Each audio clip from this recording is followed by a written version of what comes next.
أعوذ بالله من الشيطان الرجيم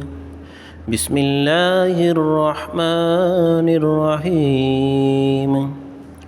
قل يا أيها الكافرون لا أعبد ما تعبدون ولا أنتم عابدون ما أعبد ولا أنا عابد ما عبدتم ولا أنتم عابدون ما أعبد لكم دينكم ولي دين بسم الله الرحمن الرحيم قل هو الله أحد الله الصمد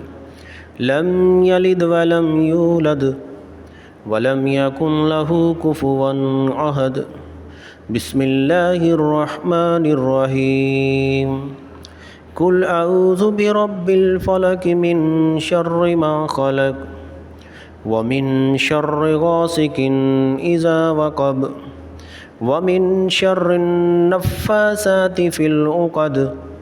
ومن شر حاسد إذا حسد بسم الله الرحمن الرحيم قل أعوذ برب الناس مالك الناس إله الناس من شر الوسواس الخناس الذي يوسوس في صدور الناس من الجنة والناس صدق الله العظيم.